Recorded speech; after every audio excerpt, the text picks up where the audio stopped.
What happens when a 20-year-old college dropout suddenly finds himself whispering in the ears of America's most powerful politicians? How does a young activist go from passing out flyers on campuses to shaping the very culture inside the Trump White House?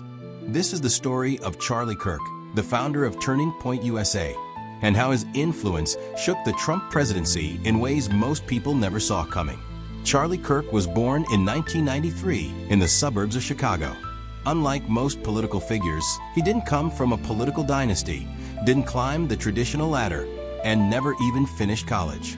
In fact, he once admitted that he skipped college lectures to speak about his growing passion: conservatism and the culture wars. At just 18, he founded Turning Point USA, a nonprofit aimed at educating students about free markets and limited government. What started as a few tables on campus soon turned into a national movement with chapters across America. But what made Kirk stand out wasn't just his age. It was his style. He knew how to speak directly to young conservatives in a way that was short, punchy, and viral. And in the age of social media, that skill was worth gold. By 2016, Charlie Kirk was on the radar of some of the biggest names in Republican politics. Turning Point USA events drew in billionaire donors, high-profile speakers, and celebrities of the conservative movement. That same year, Donald Trump shocked the world by winning the presidency. And almost overnight, Charlie Kirk and Turning Point became a pipeline for young conservative voices into the Trump White House.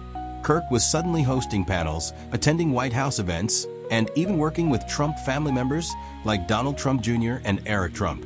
He wasn't just a commentator anymore. He was becoming a player in the game. So how exactly did Charlie Kirk's influence shake the Trump White House?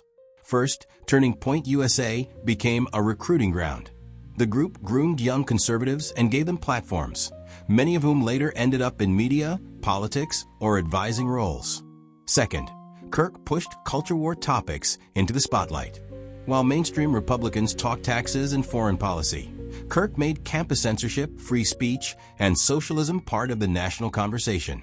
And those issues resonated deeply with Trump's base. Finally, Kirk brought big money donors closer to Trump. Through Turning Point, he connected wealthy backers who poured millions into pro-Trump causes: money, culture, and youth. Kirk had the trifecta that made him a quiet but powerful figure. But influence doesn't come without backlash. Critics accused Turning Point USA of racial controversies, staff scandals, and questionable finances. Some conservative leaders even saw Kirk as a self-promoter, more interested in building his own brand than the movement. Still, the Trump White House stood by him. Why? Because Kirk delivered what few others could: a connection to the next generation. By the end of Trump's presidency, Charlie Kirk had become one of the most recognized names in conservative politics. He launched podcasts, rallies, and conferences that drew in thousands. He proved that influence doesn't always come from elected office. Sometimes it comes from shaping the culture that politicians depend on.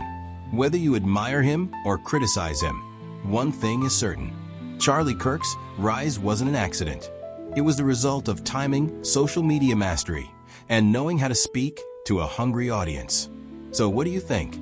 Did Charlie Kirk truly shape the Trump White House, or was he simply riding a wave of opportunity? Let me know your thoughts in the comments. And remember, in politics, power doesn't always sit in the Oval Office. Sometimes it starts with a teenager passing out flyers who dares to think bigger. Finally, don't forget to hit the subscribe button, like, and share this video with your families and friends. See you in the next video.